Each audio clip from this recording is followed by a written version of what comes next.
Good evening everyone. ठीक है, तो अभी तक हम लोगों ने जितने तरीके के गवर्नर्स थे, ठीक है, उनकी एनालिसिस कर ली। स्टेबिलिटी क्या होती है, सेंसिटिविटी और क्या होती है गवर्नर की, पावर क्या होती है, एफर्ट क्या होती है, इन सब चीज़ों के बारे में हम लोगों ने पढ़ लिया। अब हमें आगे जो पढ़ना है आइसोक्रोनस गवर्नर के बारे में। तो थोड़ी बहुत चीज़ें तो मैंने बता दी थी कि आइसोक्रोनस गवर्नर क्या होता है जब मैं स्टेबिलिटी के बारे में बता रहा था। ठीक है, वो चीज़ तो मैंने बता दी थी, लेकिन अब मुझे ये बताना है कि आइसोक्रोनस गवर्नर क्या होता है। तो सबसे पहली कंडीशन ये होती है कि आइसोक्रोनस गवर्नर की जब भी हम बात करते हैं तो फ्रिक्शन उस केस में ज़ीरो होना चाहिए। ठीक है, उस सिस्टम में, उस गवर्नर सिस्टम में हमारा फ्रिक्शन नहीं होना चाहिए। ठीक है, तो यहाँ पे देखिए आप लोग लिखा भी हुआ है कि A governor is said to be an isocronous governor excluding friction अगर उस सिस्टम में फ्रिक्शन नहीं है। if equilibrium speed is constant at all radii of rotations, मतलब रेडियाई ऑफ रोटेशन चेंज होने पे, रेडियाई ऑफ रोटेशन फ्लाईव्हील का change होने पे हमारा जो स्पीड लेकिन होना चाहिए वो चेंज नहीं होना चाहिए, वो स्पीड एक ही होना चाहिए। मतलब हम किसी भी स्पीड पे ट्रेवल करें, मतलब हम किसी भी स्पीड पे गवर्नर को रोटेट कराएं, हमारा जो रेडियस ऑफ रोटेशन होगा वो नहीं चेंज होगा। सॉरी, एक्चुअली कहने का मतलब ये है कि हमारा स्पीड चाहे रेडियस चाहे कोई भी हो, मतलब कहने का मतलब ये है कि अगर रेडियस ऑफ रोटेशन कभी ये R1 हो जाता है, सेकंड केस में R2 हो जाता है, चाहे जैसा भी रेडियस ऑफ रोटेशन हो, लेकिन जो n है, आरपीएम है वो नहीं चेंज होना चाहिए। ठीक है, ठीक है, तो यहाँ पे हमें ये देखना है कि आइसोक्रोनस गवर्नर में क्या होता है कि रेडियस ऑफ रोटेशन चाहे जो भी रखें हम, ठीक है, चाहे रेडियस हमारा जो गवर्नर वो किसी भी रेडियस ऑफ रोटेशन पे रोटेट करे, लेकिन जो इसकी स्पीड है वो हमेशा कांस्टेंट होगी, आरपीएम जो है वो हमेशा कांस्टेंट होगा। ठीक है, और इसी को हम आइसोक्रोनस गवर्नर कहते हैं। और एक कंडीशन इसके साथ हमेशा फिक्स्ड रहती है कि फ्रिक्शन जो होगा हमारे सिस्टम का वो इस केस में कांस्टेंट होगा, फ्रिक्शन जो है वो कांस्टेंट होगा। ठीक, फ्रिक्शन हमेशा कांस्टेंट, मतलब फ्रिक्शन नहीं होना चाहिए सिस्टम में, ना फ्रिक्शन ज़ीरो होना चाहिए। ठीक है, फ्रिक्शन हमारा ज़ीरो होना चाहिए। ठीक, देखिए यहाँ पे लिखा भी हुआ है एज वी इंक्रीज रेडियस और डिक्रीज रेडियस एन की वैल्यू, आरपीएम की वैल्यू हमेशा कांस्टेंट रहेगी। ठीक, पोर्टर गवर्नर, ठीक, हमेशा कांस्टेंट रहेगी। तो अगर एन की वैल्यू कांस्टेंट होती है तो हमने सेंसिटिविटी क्या पढ़ी थी, equal to n upon N1 minus N2। ठीक, N1 माइनस N2, तो N1 माइनस N2 क्या, N1 देखो हम सेंसिटिविटी किसी भी आइसोक्रोनस गवर्नर की अगर हम सेंसिटिविटी की बात करते हैं तो हमने पढ़ा है कि आइसोक्रोनस गवर्नर में जो N है वो हमेशा कांस्टेंट होगा। तो N1 माइनस N2 क्या हो जाएगी, ज़ीरो, तो सेंसिटिविटी क्या हो जाएगी, इन्फिनिटी, सेंसिटिविटी इन्फिनिटी होगी। ठीक है, और हंटिंग हमें ये पता है, हंटिंग क्या होती है आइसोक्रोनस गवर्नर की, ज़ीरो। ठीक है, क्योंकि आरपीएम सेम होता है, स्लीव की मूवमेंट नहीं होती है। ठीक है, चाहे किसी भी रेडियस पे। और एक चीज़ हमें याद रखना है कि हम सिर्फ हार्टनेल गवर्नर को ही हम आइसोक्रोनस गवर्नर में बदल सकते हैं। ठीक है, फ्रिक्शन को नेगलेक्ट करके फिर कहने का मतलब ये है कि फ्रिक्शन को हम उसमें बहुत हद तक मिनिमाइज कर सकते हैं, लेकिन पोर्टर, पॉरल या वॉट गवर्नर को हम आइसोक्रोनस गवर्नर में नहीं बदल सकते। ठीक है, तो हम सिर्फ हार्टनेल गवर्नर के बारे में ही पढ़ेंगे कि उसको हम कैसे आइसोक्रोनस गवर्नर में कन्वर्ट कर सकते हैं। तो एक चीज़ हमें पता है हार्टनेल गवर्नर के बारे में, MR1 omega 1 square a plus equal to MG plus FS1 ये इक्वेशन और ये इक्वेशन दोनों के दोनों हार्टनेल गवर्नर के इक्वेशन है। तो हार्टनेल गवर्नर के, ठीक है, तो आइसोक्रोनस गवर्नर क्या कहता है कि चाहे R1 हो, R1 का रेडियस हो, चाहे R2 के रेडियस हो, दोनों के केस में जो N होगा वो दोनों के सेम होगा। तो अगर हम ये देखेंगे R1 R2, ठीक, ओमेगा 1, तो इसका मतलब यहाँ पे क्या होगा, इन दोनों के केस में ओमेगा 1 इक्वल टू ओमेगा 2 होगा। ठीक, तो जब हम इसको इक्वेट करेंगे इन दोनों इक्वेशन को for isochronous governor omega 1 equal to omega 2, तो हमें एक क्या रिलेशन मिल जाएगा, हमें ये रिलेशन मिलेगा कि R1 और R2 इज इक्वल टू क्या आ जाएगा, R1 upon R2 is equal to MG plus FS1 spring force MG plus FS2। ठीक, कहने का मतलब ये है कि for a Hartnell government to be isochronous governor, to be act as isochronous governor R1 और R2 का जो रेशियो होना चाहिए वो इस तरीके से होना चाहिए। ठीक है, ये हमारा आइसोक्रोनस गवर्नर के बारे में बताता है कि हार्टनल गवर्नर को हम कैसे आइसोक्रोनस गवर्नर में कन्वर्ट कर सकते हैं। ठीक, isochronous governor are not in practical use just because friction not equal to zero. ठीक है, एक्चुअली में प्रैक्टिकली इसको पॉसिबल नहीं है क्योंकि फ्रिक्शन साइड की बातें नहीं है। ठीक है, negligible change in velocity governor is not work hunting की इन्फिनिटी होती है। ठीक है, ये हमारा आइसोक्रोनस गवर्नर है। ठीक है, यहाँ पे हमारा आइसोक्रोनस गवर्नर ख़त्म हो जाता है। ठीक है, तो ये हमें समझ में आएगा कि आइसोक्रोनस गवर्नर क्या होता है। ठीक, अब अगला हमारा टॉपिक है कंट्रोलिंग फोर्स डायग्राम। ठीक है, कंट्रोलिंग फोर्स डायग्राम क्या है? देखो, पूरे गवर्नर में जो मेन फोर्स हमारा एक्ट कर रहा है वो हमारा क्या है? Centrifugal force. और सेंट्रीफ्यूगल फोर्स ही डिसाइड करता है कि उसकी हाइट या रेडियस ऑफ गवर्नर क्या है। ठीक है, इसीलिए हम उसे सेंट्रीफ्यूगल फोर्स जो एक्ट करता है फ्लाई बॉल पे, हम उसे कंट्रोलिंग फोर्स डायग्राम भी कहते हैं, कंट्रोलिंग फोर्स भी कहते हैं। और वो डायग्राम जो कंट्रोलिंग फोर्स FC। ठीक, और ऐसा कोई कर्व जो कंट्रोलिंग फोर्स और उसके radius of rotation of flywheel के बीच में जो कर्व बनता है, डायग्राम बनता है, ठीक है, हम उसे कहते हैं कंट्रोलिंग फोर्स डायग्राम। ठीक है, तो मतलब कहने का मतलब क्या है कि in all the centrifugal governor flywheel walls are rotating and therefore for which is controlling the flywheel in rotation, that is controlling centripetal। क्या कहता है कि in all the centrifugal governor flywheels are rotating and therefore force which is controlling the flywheel in rotation, that is centrifugal force which is along radius towards center are known as controlling force on flywheel। ठीक है, तो अब हम क्या करेंगे, हम सारे के सारे वॉट गवर्नर, पोर्टर गवर्नर और हार्टनल गवर्नर के लिए कंट्रोलिंग फोर्स डायग्राम कैसा बनता है उसके बारे में जानेंगे। ठीक है, और उसके फर्दर हम देखेंगे कि कैसे हम कंट्रोलिंग फोर्स डायग्राम से किसी भी दो गवर्नर को कंपेयर करके देखेंगे कि कौन से कंट्रोलिंग फोर्स डायग्राम से हम कैसे ये बता सकते हैं कि वो ज़्यादा स्टेबल है। दो गवर्नर को हम कंपेयर करेंगे। ठीक है, कि वो कौन सा ज़्यादा स्टेबल है, कौन सा ज़्यादा सेंसिटिव है। ठीक है,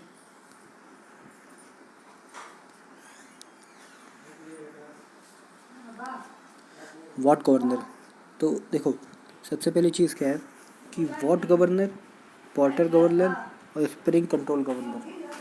ठीक है, ये हमारा ये है कंट्रोलिंग फोर्स डायग्राम के लिए कर्व FC और R। FC क्या है? Centrifugal force. R क्या है? तुम्हारा रेडियस ऑफ रोटेशन। तो हमें एक चीज़ याद रखना है कि वॉट, पोर्टर और पॉरेल के लिए जो कर्व बनता है कंट्रोलिंग फोर्स डायग्राम का, वो कर्व बनता है, कर्व शेप में होता है, जबकि स्प्रिंग कंट्रोल गवर्नर के लिए स्ट्रेट लाइन फॉर्म होती है। जो कंट्रोलिंग फोर्स डायग्राम बनती है वो स्ट्रेट लाइन में फॉर्म होती है। ठीक है, ये चीज़ हमें याद रखनी है कि पोर्टर, पॉरेल और वॉट गवर्नर के लिए जो कंट्रोलिंग फोर्स डायग्राम पे बनता है, उस पर जो कंट्रोलिंग फोर्स डायग्राम पे जो कर्व बनता है वो कर्व के फॉर्म में होता है। ठीक है, वो स्ट्रेट लाइन हो, कैसा भी कर्व हो सकता है, ऐसे कर्व हो सकता है, कर्व होगा। लेकिन जब यही चीज़ हम हार्टनल गवर्नर के लिए देखते हैं तो वो स्ट्रेट लाइन फॉर्म होती है। ठीक है, वो ऐसे हो सकती है, ऐसे हो सकती है। ठीक, कंट्रोलिंग फोर्स डायग्राम, ये चीज़ हमें याद रखना है। ये क्यों होती है हमें नहीं, वो उससे हमें कोई मतलब नहीं है, बस इतना पता होना चाहिए कि ये होती है। ठीक है,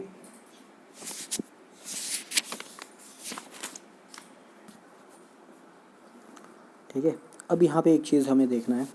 अब देखो FC क्या है, इस चीज़ को बस देखना है। FC क्या है? MR omega square. ठीक, तो ओमेगा स्क्वायर की वैल्यू क्या लिख सकते हैं?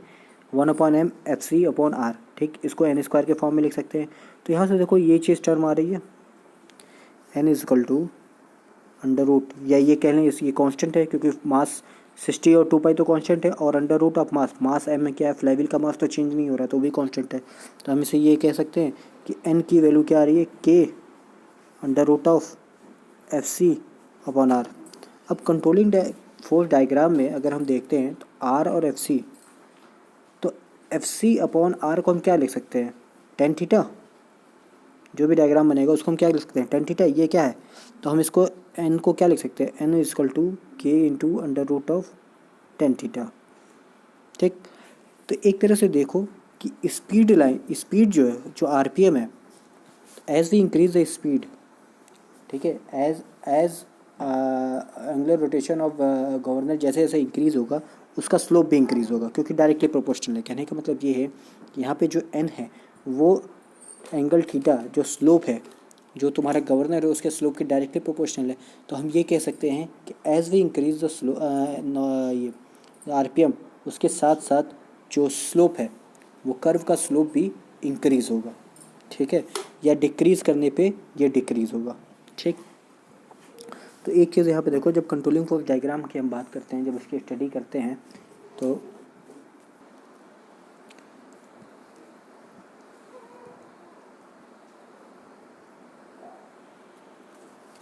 तो यहाँ पे हम जब देखेंगे हमें ये पता चल गया कि एन जो है वो डायरेक्टली प्रोपोर्शनल है टेन थीटा के। मतलब as we increase the RPM of, मतलब as we increase the governor speed, जो उसका स्लोप है स्पीड इसकी उसका जो कंट्रोलिंग फोर्स का जो स्लोप है, डायग्राम का जो स्लोप है वो भी इंक्रीज़ करेगा, ठीक है। तो यहाँ पे हम देखते हैं जब कंट्रोलिंग फोर्स डायग्राम की बात करते हैं कि अगर ये हमारा कंट्रोलिंग फोर्स डायग्राम है,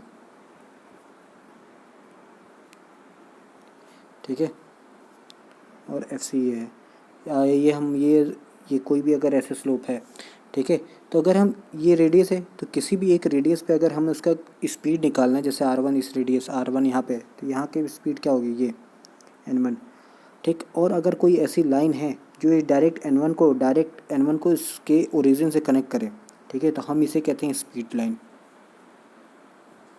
हम इसे कहते हैं स्पीड लाइन, ठीक है। उस पॉइंट पे किसी भी रेडियस पे उसकी स्पीड को, उसका जो भी स्पीड है उसको अगर हम डायरेक्ट ओरिजिन से कनेक्ट करते हैं तो जो लाइन स्ट्रेट लाइन फॉर्म होती है, ठीक है, उसको हम कहते हैं स्पीड लाइन, ठीक है। और जो एंगल बनता है, और जो एंगल है ये जो है यही आपका टेन थीटा, स्पीड लाइन की जो एंगल होती है वही हमें टेन थीटा के बारे में बताती है कि कैसे कैसे उसका स्लोप इंक्रीज़ हो रहा है या डिक्रीज़ हो रहा है, ठीक है। तो ये समझ में आ गया कि स्पीड लाइन क्या होती है और कैसे निकालते हैं, ठीक। अब आता है हमारा कि हमें अब धीरे धीरे कंपेयर करना है स्टेबिलिटी की, सेंसिटिविटी की, इन सब चीज़ों के बारे में कंपेयर करना है। तो सबसे पहले हमारा वॉट, पॉटर, पॉरल गवर्नर, सब चीज़ों के लिए हमें ये पता है कि वॉट, पॉटर, पॉरल के लिए हमारा जो कंट्रोलिंग फोर्स डायग्राम होगा वो कर्व होगा, ठीक। और हार्टनल के लिए बस स्टैंड देखो, यहाँ पे ये कर्व है कंट्रोलिंग फोर्स डायग्राम, यहाँ पे ये कर्व है, ठीक। इसी तरह यहाँ पे ये कर्व, ये दो गवर्नर्स हैं, एक ये गवर्नर एक ये गवर्नर है, ठीक है। इसके R1 और R2 पे रेडियस, R1 और R2 रेडियस और रोटेशन पे तुम्हारा स्पीड लाइन ड्रॉन है, ठीक है, एक ये है एक ये है, ठीक। उसी तरह इसके लिए भी ड्रॉन है, ठीक। अब एक चीज़ हमने स्टेबिलिटी के लिए पढ़ा था कि हम ये कहते थे कि कोई भी गवर्नर स्टेबल कब होगा, अगर as we increase the R, अगर आरपीएम भी इंक्रीज़ कर रहा है या रेडियस इंक्रीज़ करने पे आरपीएम भी डिक्रीज़ कर रहा है, तो हम उसे स्टेबल गवर्नर कहते हैं, ठीक है। उसी तरह यहाँ पे देखो जब R1 पे देखते हैं, R1 पे स्लोप देखो कितना है, 5 ठीक।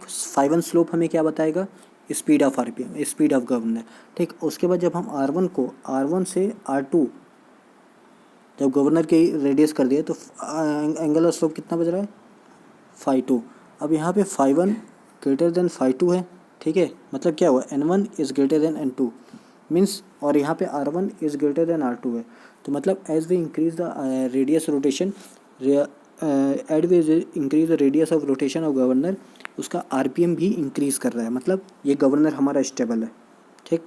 ये गवर्नर हमारा स्टेबल है, पहला वाला, ठीक। अब हम दूसरे केस में देखते हैं। दूसरे केस में देखोगे कंट्रोलिंग फोर्स डायग्राम ऐसे है, तो उसका पहले का स्लोप क्या है, पहले का स्लोप देखोगे 5 है R1 पे, ठीक, और R1 पे 5 है, ठीक है। फिर जब R2 करते हैं तो उसका स्लोप क्या है, 5, लेकिन एक चीज़ देखो कि R1 is greater than R2, लेकिन 5 क्या है, वो लेस देन 5 है, मतलब N1 is less than N2, मतलब उसका स्पीड क्या है, डिक्रीज़ हो रहा है as we increase the radius of rotation. तो इसका मतलब क्या है, वो ये अनस्टेबल गवर्नर हो गया, ठीक है। ये समझ में आया कि वॉट, पॉरल और पॉटर गवर्नर के लिए हम कैसे कंट्रोलिंग फोर्स डायग्राम से ये कह सकते हैं कि वो गवर्नर स्टेबल है या नहीं है, ठीक है। ठीक है, स्टेबल है या नहीं है। ठीक है, यहाँ पे ये चीज़ देखो लिखा भी हुआ है कि the slope of controlling force diagram must be more than speed light at each and every point for stability. कोई भी गवर्नर का जो स्पीड लाइन है, उसका जो स्पीड लाइन है कंट्रोलिंग फोर्स डायग्राम का, जब कंट्रोलिंग फोर्स डायग्राम का जो स्पीड स्लोप है, अगर उसके उस पॉइंट पे स्पीड लाइन से अगर बड़ा है तभी वो स्टेबल कहलाएगा। ठीक है, ये चीज़ें हम यहाँ पे देख भी सकते हैं। अगर किसी भी इस पॉइंट पे देखते हैं, जैसे इस R1 पॉइंट पे देखते हैं, तो कंट्रोलिंग फोर्स डायग्राम का स्लोप क्या है, ऐसे, और स्पीड लाइन का डायग्राम स्लोप क्या है, ऐसे। तो ये स्लोप और ये स्लोप दोनों में डिफरेंस है ना, और इसमें कंट्रोलिंग फोर्स डायग्राम का स्लोप जो बड़ा है, इस वजह से हम उसे ये कहेंगे कि ये स्टेबल गवर्नर है। लेकिन इस केस में देखो, कंट्रोलिंग फोर्स डायग्राम का स्लोप यहाँ पे है और स्पीड लाइन का स्लोप ये है। यहाँ पे स्पीड लाइन का जो स्लोप है वो ज़्यादा है कंट्रोलिंग फोर्स डायग्राम से, तो हम क्या कहेंगे, ये अनस्टेबल गवर्नर है। ठीक है,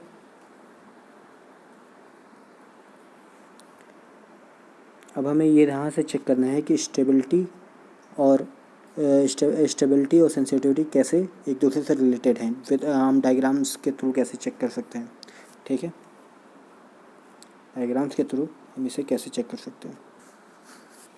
अब जो अगला हमें पढ़ना है वो हमें कंपेयर करना है सेंसिटिविटी और स्टेबिलिटी गवर्नर की।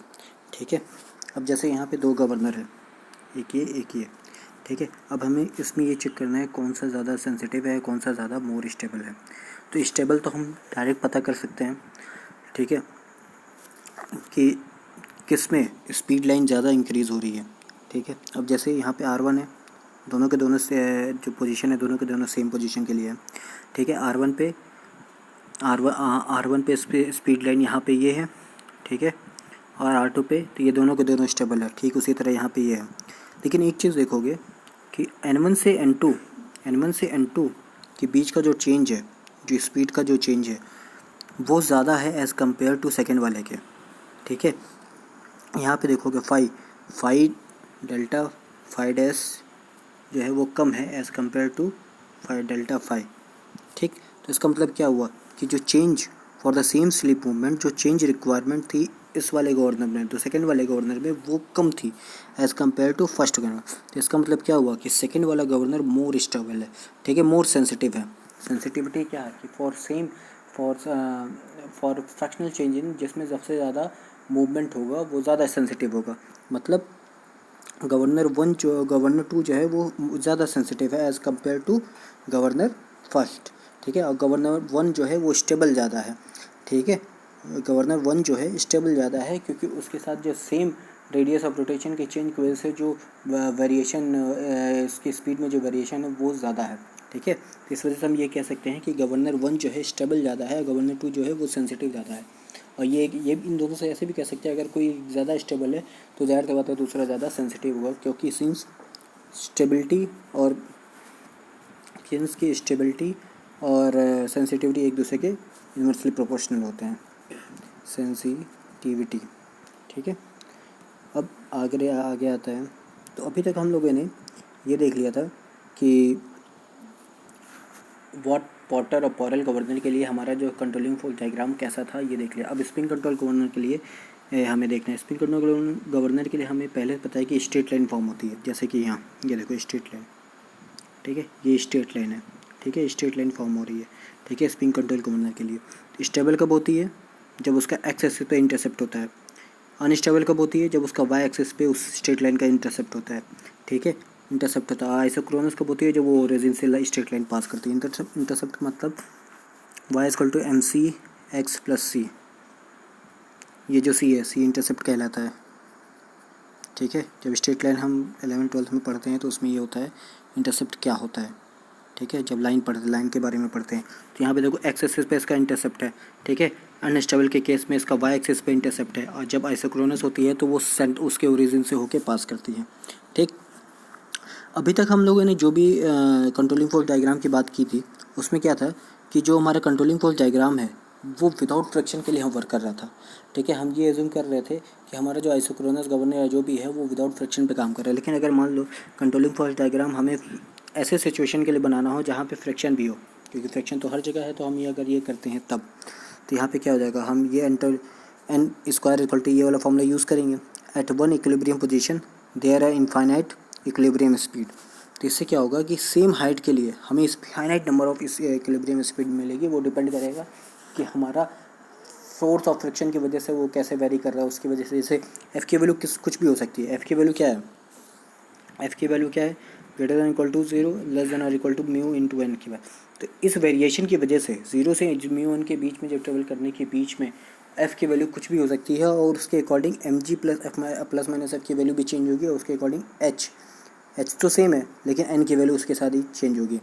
ठीक है, तो इससे क्या होगा कि सेम हाइट पे हमें डिफरेंट इक्विलिब्रियम स्पीड्स मिलेंगे, और उसी सेम हाइट पे जो डिफरेंट इक्विलिब्रियम, तो इसमें क्या होगा, इसकी वजह से क्या होगा, स्लिप तो मूव नहीं करेगा लेकिन उसके N max with friction with F positive F, और एन मिन मिल जाएगा विथ माइनस एफ। ये दोनों चीज़ें मिल जाएंगी, और इन्हीं सब चीज़ों से बनता है हमारा कोफिशिएंट ऑफ इनसेंसिटिवनेस।